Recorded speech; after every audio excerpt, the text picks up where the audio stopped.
Hyderabad wings of इनवेज़न हिक नौजवान तनज़ीम जेका औरतुनि जी बाइख़्तियार बणाइण लाइ परअज़म आहे, पंहिंजे तारीख़ी कॉन्फ्रेंस क्राउनिंग हर विज़न जे उनवान सां हल्टन बेनकेट लतीफ़ाबाद हैदराबाद में मुनक़िद कई। उहो प्रोग्राम सॼी सिंध मां 50 नौजवान औरतुनि खे मल्हाइण लाइ वक़ुफ़ कयो वियो जेके मुश्किलातुनि ऐं मुश्किलातुनि खे बर्दाश्त करण जे बावजूदु पंहिंजनि ख़्वाबनि खे छॾण खां इनकार कयो ऐं पंहिंजी बिरादरी खे रोल मॉडल तौरु उभरियूं।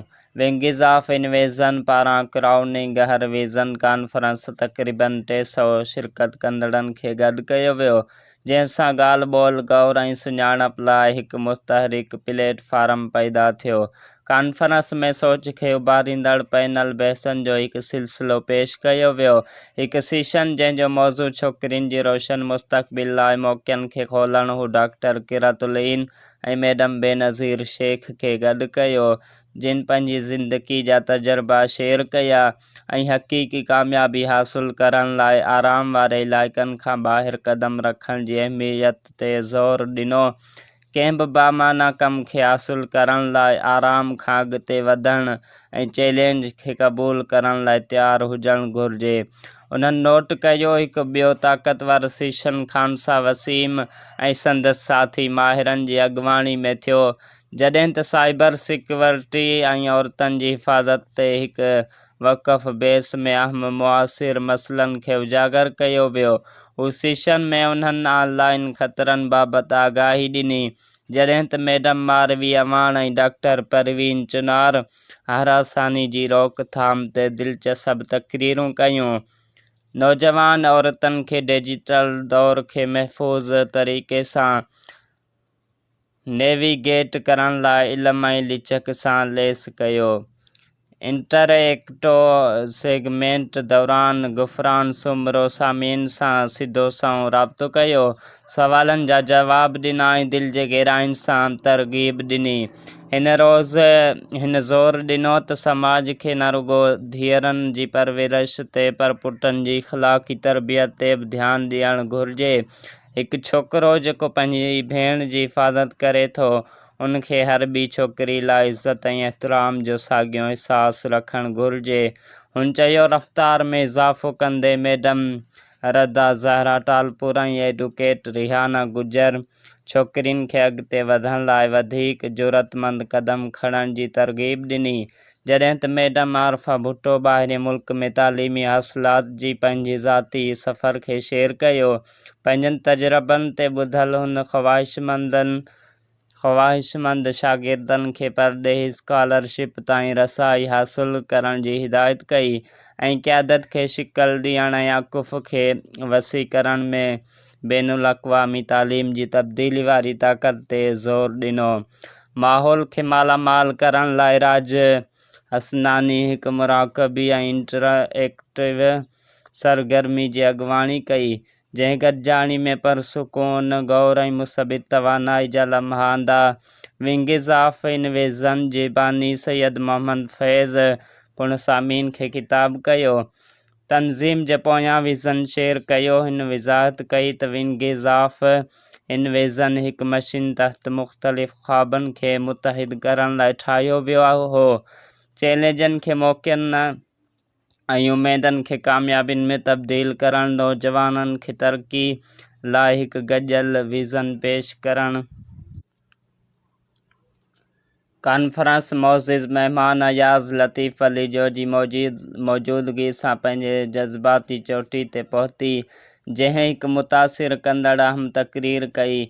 नौजवाननि खे वक़्तु ऐं तवानाई जी क़दुरु करण जी तरग़ीब ॾींदे हुन चयो, पंहिंजे वालिदैन जे ख़्वाबनि ऐं क़ुर्बानीनि खे ज़ाया न करियो, सख़्त महिनत करियो ऐं जेकॾहिं तव्हां घर थी वञो त ॿीहर उथो, पाण खे मिटी सां साफ़ु करियो ऐं जेसिताईं तव्हां पंहिंजी मंज़िल हासिलु न करियो तेसिताईं अॻिते वधंदा रहो। मशहूर सूफ़ी ॻाइणे वज़ीर अली शाह जी हिकु रूहानी मौसीक़ी जी परफॉर्मेंस कार्रवाई में सक़ाफ़ती खोटाई शामिल कई। तक़रीब जो ख़ासि मौज़ू इवार्डन विरहाइण रहियो, जिते विंगज़ ऑफ इनवेज़न 50 ग़ैर मामूली नौजवान औरतुनि खे उन्हनि जे साबित क़दमी ऐं कामयाबियुनि जी एतराफ़ में एज़ाज़ ॾिनो। कॉन्फ्रेंस सभिनी शिरकत कंदड़नि खे फ़्रेम थियल सर्टिफिकेट विरहाइण सां ख़त्म थी। पंहिंजे इख़्तिमामी तक़रीर में विंग्स ऑफ इनवेज़न जे मुंतज़मीन पाकिस्तान लाइ हिकु रोशन ऐं वधीक जामे मुस्तक़बिल जी शिकल ॾींदड़ औरतुनि जे सफ़र खे मल्हाइण लाइ बाइख़्तियार बणाइण ऐं वधाइण जी पंहिंजे अज़म जो इज़हार कयो। एक ऐसा क्राइम है जिससे अब तक पाकिस्तान सिर्फ बेहतर तरीके से निपट नहीं सका है, और सबसे बड़ा रीज़न इसका यही है कि हम हैरेसमेंट सब्जेक्ट को अब तक सीरियस लेते ही नहीं हैं। जब भी हमारी ख़वातीन, बेटियां, बच्चियां हैरेसमेंट की सूरत में इश्यूज फेस कर रही होती हैं तो हमारा एटीट्यूड क्या होता है?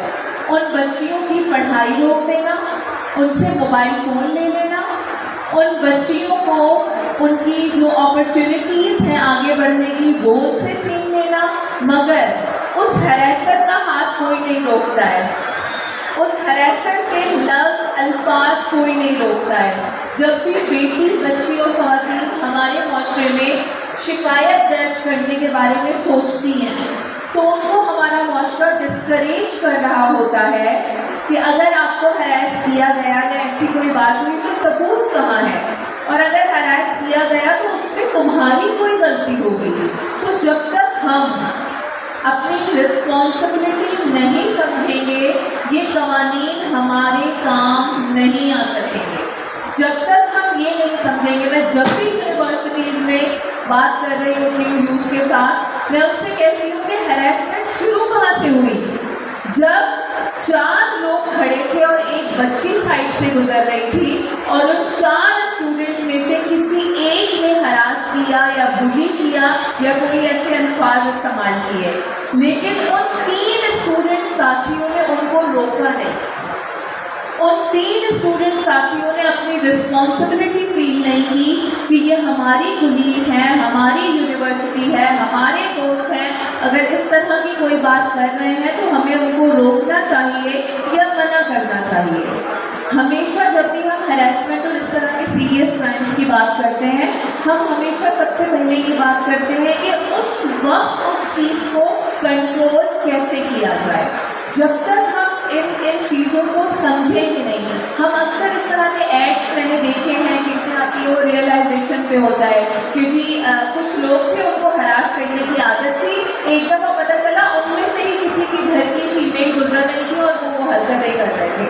सो why we are not taking the responsibility कि अगर यूनिवर्सिटीज़ में, इदारों में, हमारे इदारों में अगर हमारे लोगों में से ही कोई बुली करेगा, हरास करेगा या किसी बच्ची को अनकंफर्टेबल फील कराने की कोशिश करेगा, so we will be the one to stop that, we will be the one to tell them कि हमने ऐसा नहीं करना है क्योंकि ये एक अच्छा अमल नहीं है। हमें लगता है there are like number of girls since 2015 और 16 दे आर कॉन्टेक्टिंग मी। उनकी हालत और उनकी सिचुएशन जो उस वक्त होती है वो मैं बयान नहीं कर सकती हूँ आप लोगों को। वो बेइंतहा डिस्टर्ब होती है, वो बेइंतहा डरी हुई होती है, उनको समझ में नहीं आता कि ये बात हमने शेयर किससे करनी है, हमने किसको बताना है हमारे साथ हुआ है कुछ, और अगर हुआ है तो कोई यकीन भी करेगा या नहीं करेगा। Still the sexual harassment is a subject. हमारे पास एक कंप्लेन आई जो कि छोटी बच्चियाँ सुजुकी में बैठ के स्कूल जाती थी अपने, और वहाँ पर कोई एक बहुत ही फारिग और मेंटली सिक इंसान बाइक पे रोज़ सुबह उन बच्चियों की वैन का पीछा करता था और उन बच्चियों को मुख्तलिफ किस्म के अजीब अल्फाज कहता था, अपनी बॉडी की डिफरेंट प्राइवेट पार्ट्स दिखाता था और उन बच्चियों को डराने की कोशिश करता था। उनमें से एक बच्ची ने हमसे रब्ता करने की कोशिश की, मगर वो अभी भी तैयार नहीं थी रिपोर्ट करने के लिए। क्या आप सोच सकते हैं कि 12-13 साल की बच्चियाँ स्कूल जा रही हैं और इस तरह से हमारे माशरे के अंदर लोगों की हिम्मत आप चेक करें कि उनकी वैन्स का पीछा कर रहे हैं। सबसे पहले तो मैं कहूँगी कि why the driver was sort of sleeping. Driver को क्यों नहीं समझ आया कि this is my responsibility, I am taking money from the parents, मुझे उन बच्चियों को हिफाजत से पहुँचाना है, और अगर मेरी व्हीकल का कोई पीछा कर रहा है तो सबसे पहले मुझे उतर के स्टॉप करना है। कोई भी रिस्पॉन्सिबिलिटी लेने के लिए तैयार नहीं होता, बट समहाउ बच्चियों की तरफ से हमें पता चला। फिर ये जो इसको मैं कहूँगी worst street harassment, sexual harassment जो स्ट्रीट ये वर्स्ट क्राइम है, बच्चियाँ इसके बारे में रिपोर्ट नहीं कर पाती। और जब हम इसके सर्विस की तरफ गए, जब हमने मुख्तलिफ लोगों को खड़ा किया, वॉलंटियर्स को खड़ा किया, पता नहीं कितनी बच्चियाँ सुबह के टाइम स्कूल जाते हुए इस तरह के लोगों का सामना करती हैं। वो उनके इदारों के बाहर खड़े नहीं होते हैं और वो शिकायत किसको करें उनको समझ नहीं आता। अगर वो किसी को बताएं तो वो उस मूवमेंट को कैसे साबित कर सके कि इस बंदे ने क्या बोला, इस बंदे ने क्या दिखाया, या इस इंसान ने किस तरीके से मुझे अनकंफर्टेबल फील कराया। तो इस सेक्सुअल हैरेसमेंट सबसे पहले हमें नौयत को समझने की ज़रूरत है। that is a very sensitive and we need to understand। कोई भी बेटी, कोई भी बच्ची या कोई भी छोटा सा मासूम बच्चा, इस वक्त क्या हो रहा है इदारों के अंदर बच्चों के साथ, सोशल मीडिया पे आप लोग केसेस देख रहे हैं, ये कब रोकेंगे? हमारा क्वेश्चन ये होना चाहिए, इसको हम कैसे रोकेंगे? हमारा इसकी तरफ एटीट्यूड और रवैया कैसा होना चाहिए, हमें इस बात की फिक्र होनी चाहिए। अब आ जाते हैं कानून की तरफ। 2010 का कानून हमारे पास मौजूद है हैरेसमेंट एट वर्क प्लेस का। Then where is the harassment at the street? Where is the harassment in the public transport? उसको कैसे एड्रेस करेंगे? एक बच्ची वर्क प्लेस से अपने जा रही है, बीच में रास्ते से गुजर रही है, ट्रांसपोर्ट से गुजर रही है, लोगों से गुजर रही है, मतलब कानून को तो और मजबूत होने की ज़रूरत है, कानून को तो और बेहतर तरीके से इम्प्लीमेंटेशन की ज़रूरत है कि उस बच्ची को प्रोटेक्टेड माहौल देगा कौन? मेरा ये क्वेश्चन आज आप लोगों से है और इसका जवाब भी मैं आप लोगों को बताऊंगी कि आप लोगों ने ही उस बच्चे को प्रोटेक्टेड वो माहौल देना है, क्योंकि कोई ना कोई मौजूद है वहाँ पर। पब्लिक ट्रांसपोर्ट में हम मौजूद हैं, रास्तों में बच्ची चल रही है, हम अपने स्कूल कॉलेज दफ्तर जा रहे हैं, हम मौजूद हैं। While we are not taking responsibility, हमारे पास यहाँ पे बच्चे किडनैप हो रहे हैं, उनके साथ जिनसी हरासियाँ हो रही हैं और हम अपने मोबाइल फ़ोन में, हम अपनी दुनिया में और हम अपनी सोचों में लगे हुए हैं, लेकिन हम एक नज़र उठा के नहीं देख रहे हैं। कुछ लोग अक्सर मुझसे रब्ता करते हैं कि मैडम एक गाड़ी गुजर के गई थी, उसका ये नंबर था, प्लीज़ आप मालूम करें। हमें लग रहा था वो बच्ची अनकम्फर्टेबल थी। बिलीव मी, मेरा उनको सल्यूट करने का दिल चाहता है, because these are the people who are taking responsibility of their streets, their roads, their people and their society. This is how we need to stop it, and this is what today I wanted to give you, to please explore the spark within you to take the responsibility of people, society और the crimes happening around। सबसे पहले हम उनको रोक सकते हैं, फिर कवानीन, फिर इदारे, फिर सारी चीज़ें आएंगी। Thank you so much ma'am. काम कर रहे हैं, लेकिन एक थी बच्चों को रिकग्निशन। ये जो भी बच्चे होते हैं ये वॉलंटियरली काम कर रहे होते हैं हर इदारे, हर ऑर्गेनाइजेशन के साथ, और ये एक्सपेक्ट क्या कर रहे हैं एट द एंड, ये छोटी सी रिकग्निशन एक्सपेक्ट कर रहे होते हैं, जिसे हम टोकन ऑफ अप्रिसिएशन भी कह सकते हैं। क्योंकि वो जो इवेंट होता है ना, इसके पीछे 2-2, 3-3 महीनों की मेहनत होती है, तो वो अपने पेट्रोल्स पे, वो अपने खर्चों पे वो दाएं बाएं राइट और लेफ्ट जा रहे होते हैं, PR ड्राइव, स्पॉन्सरशिप मीटर की सारी चीज़ें वो कर रहे होते हैं। एट द एंड वो सिर्फ चाह रहे होते हैं उनकी जो भी एफर्ट्स है उसको स्टेज पे रिकग्नाइज किया जाए। मुझे इन चीज़ों का फ्लॉ नज़र आया। एक था ये सबब इदारा बनाने का कि इदारा बना जाए जहाँ पर रिकग्निशन का फ्लॉ ना हो। दूसरी चीज़ जो मुझे नज़र आई वो ये थी कि जब भी मैं बच्चों को इनकरेज करता था को करिकुलम एक्टिविटीज़ में आने के लिए, तो बच्चों के पास डिफरेंट रीज़न होते थे। क्योंकि मैंने देखा था कि जो बच्चे को करिकुलम एक्टिविटीज़ में पार्टिसिपेट करते हैं, चाहे वो मूड कोर्ट कॉम्पिटिशन हैं, वो पार्लियामेंट्री डिबेट्स हैं या मॉडल यूनाइटेड नेशंस हैं, उनमें और वो जो बच्चे जो सिर्फ क्लास की 4 दीवारी के अंदर पढ़ते हैं, उनमें बहुत बड़ा डिफरेंस था। तो आई थॉट बच्चों को इनकरेज किया जाए। Giving you an example, I contacted Shahzad and ऐसे शहजाद फलाना कॉम्पिटिशन हो रहा है, what if you can participate in that competition. Shahzad ने मुझे आगे से जवाब दिया, फैज़ इस कॉम्पिटिशन की 3000 रुपये फीस है, वहाँ पे आना जाना रिक्शा एक साइड का 500 रुपये लेता है। 3 दिन के 3000 ये आप काउंट कर लें। ऑब्वियसली वहाँ पे जाएंगे कुछ तो खाएंगे, तो एक इवेंट हमें 7-8 हज़ार का पड़ रहा है। इस इन्फ्लेशन के दौर में it is difficult for me to participate in such sort of activities. मुझे लगा हम सबके सर्कल में बहुत सारे बच्चे होते हैं जो साहिब हैसियत होते हैं, जिन्हें रब ने सब कुछ दिया हुआ होता है, तो क्यों ना उन सब बच्चों को एक जगह पे लाया जाए और उनके पॉकेट से पैसे निकाले जाएं और बच्चों को को करिकुलम एक्टिविटीज़ में पार्टिसिपेट करवाया जाए। I will not be telling कि लास्ट 1 ईयर में हमने कहाँ पे कौन सी टीमों को पार्टिसिपेट करवाया हुआ है, लेकिन ये सिर्फ इतना बताऊँगा कि मैंने अपनी तरफ से लेवल बेस्ट ट्राई किया है कि बच्चों को इंकरेज करूँ। उनकी फीसेस जो भी होती है वो सारी हम बेयर कर रहे होते हैं। उन्हें प्रॉपरली मेंटोर्स प्रोवाइड करते हैं जो उन्हें गाइड करें ताकि वो बच्चे जाएं और सीखें, क्योंकि whenever it comes to an institute तो उसमें 600-700 बच्चे पढ़ रहे होते हैं और इंस्टीट्यूट से यूजुअली कॉम्पिटिशन में 2 टीम्स वेलकम हो रही होती हैं, तो 6 बच्चे। ये जो दूसरा इतना बड़ी जगह थी, ये इनको कैसे अपॉर्चुनिटी मिलेगी? तो we thought we should give them opportunity. तो ये 2 असबाब थे जिनकी वजह से मैंने ये ऑर्गेनाइजेशन बनाई थी और रब बहुत करीम रहा है। जो भी रास्ते खोले हैं वो सब उसने खोले हैं। रात को कोई चीज़ होती है, कोई ऑब्स्टिकल सामने आ रहा होता है, परेशान होते हैं, तो सुबह उठते हैं तो यहाँ तो इस तरफ से ठंडी हवा आ रही होती है, यहाँ तो इस तरफ से ठंडी हवा आ रही होती है, पता नहीं कहाँ से कैसे वो वसीले बनाता है, कैसे वो सारे वो रास्ते खोल देता है। मुझे खुशी होती है कि जो मेरा पहला नेशनल मूड कोर्ट कॉम्पिटिशन हमने हैदराबाद में करवाया था, वो पहला हैदराबाद में organisational based national moot court competition था, जिसमें पूरे पाकिस्तान से हमने टीमें कॉल आउट की हुई थी। वो हमने विदाउट एनी स्पॉन्सर किया था, उसके बैकड्रॉप में किसी का भी लोगो नहीं था, क्योंकि ये इवेंट जब आप एक ऑर्गेनाइजेशन के तौर पर करवाते हैं तो बहुत डिफिकल्ट होती है ये चीज़ें। और लेकिन रब करीम without wasting time, I know कि हमारे पास टाइम बहुत कम है, मैं सिर्फ इसलिए आया था कि हमारे तीनों पैनल्स पूरे हो जाएं। यहाँ पे तीनों पैनल्स पूरे हो गए हैं। Again thank you so much for joining us and I am grateful to each and every one of you कि आप सब लोग आएँ, क्योंकि ये जो चेयर्स पे आप सब लोग बैठे हुए हैं, ये इवेंट्स, ये जो महफिलें हैं, जो रौनक हैं, ये सब आप लोगों से हैं। ये जो अगर खाली चेयर्स होती ये कभी भी चीज़ें नहीं हो पाती। हम जो 2, 3, 4 महीने से एफर्ट्स ले रहे थे वो सब आपके लिए ले रहे थे। एंड जैसे अभी आपने हमारा हाथ थामा हुआ है, मैं आई एम डैम श्योर कि आप आगे भी ऐसे ही हमारा हाथ थामेंगे। Thank you so much.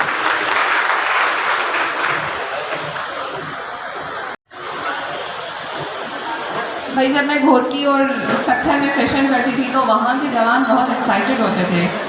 It's really disappointing to see I am not getting even the सलाम का जवाब। अस्सलाम वालेकुम। So how are you guys today? Alright, I will give a very brief introduction of mine, क्योंकि मुझे I believe कि हैदराबाद में शायद अनफॉर्चुनेटली मुझे इतना ज़्यादा लोग नहीं जानते। This is my home town and this is from where I started my struggle and journey and I start in Ghotki. सरदारों के शहर में और डिस्ट्रिक्ट में मैंने पहली बार जो ना कदम रखा and I motivated people over there, I motivated females over there and then my journey continue towards Sukkur. और वहाँ पे हमने बहुत सारे सेशंस किए हैं, हमने वहाँ एजुकेशन पे काम किया, ख़वातीन पे काम किया, डिफरेंट प्रोग्राम्स में। And now I am taking break from my field posting and it's so good to be back in Hyderabad. So will talk about empowerment. Empowerment क्या होती है? आपको लगता है क्या होता है?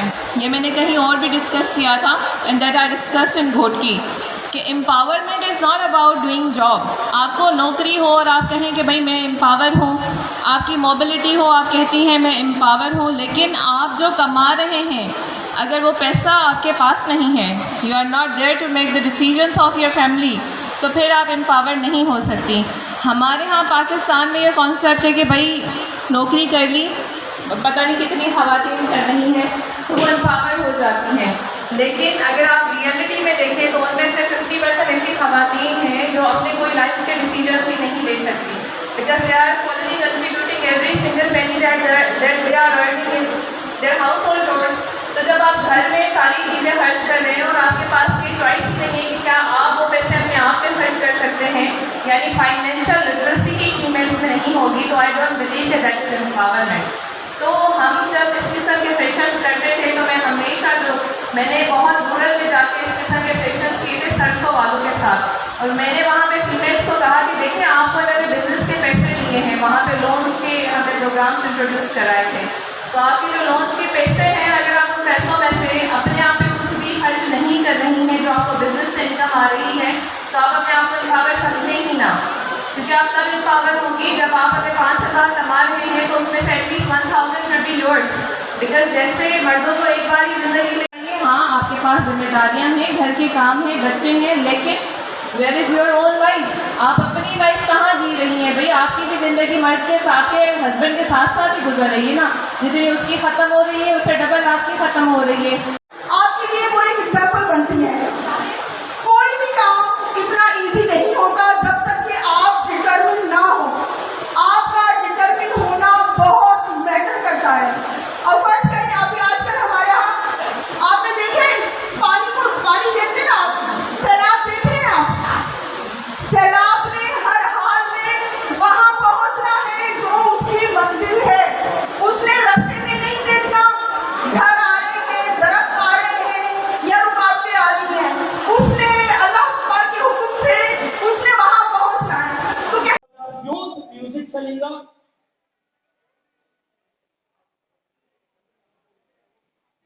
म्यूजिक के साथ उसको जितना जल्दी, जितना ऊपर उछाल सकते हैं, जोरदार तरीके से इससे खेलेंगे और देखेंगे कि नेगेटिव लोग, उनका क्या औकात और उनकी क्या वजूद है हमारी जिंदगी में। Okay 1 2 3 start go. Yes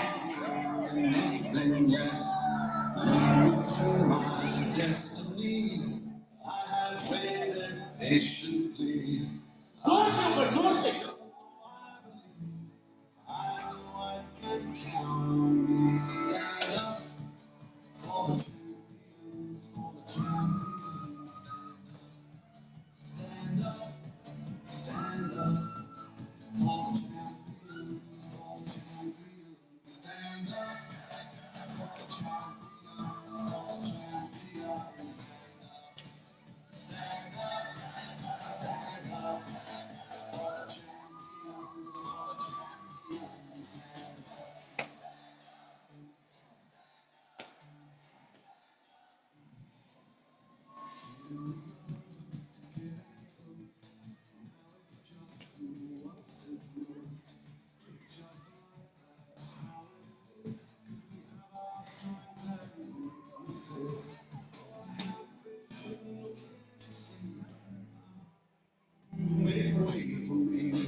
When I fall down, I have to pick myself back up. And when I fall down, I have to pick myself back up. And when I fall down, I have to pick myself back up. And when I fall down. हम हैं हकीकत जिन्हें फजूल ख्वाबों में न उलझाया जाए। हम बेजान नहीं हैं, है ताकत है हौसला। हम कोई आम सी लड़कियां तो नहीं हैं। हम नहीं झुकती नहीं डगमगाती, मेहनत की चमक है, अज़म की रोशनी है। हम वो हैं जो कहीं पर भी हों तो नहीं टूटती, हर दर्द की गहराई में हमें नहीं परवाह कांटों की। हम जिस राह पे चल पड़े हम कुछ करके दिखाती हैं। सुनो सुनो, जो लड़के भी यहाँ पे बैठे हुए हैं, जो लड़कियों को खूबसूरत और बढ़िया समझते हैं, मैं उनको भी कहना चाहूँगी, सुनो, गुड़िया कमरे में सजती है, हम तो मैदान में लड़ती हैं। हमें तो हर रुकावट में तोड़ने की कोशिश की जाती है। न समझा जाए हम हमें गुड़िया, हम कोई खिलौना नहीं। Thank you so much everyone. And yes, मैं पूरी टीम को अप्रिशिएट करना चाहूँगी and thank you so much for this.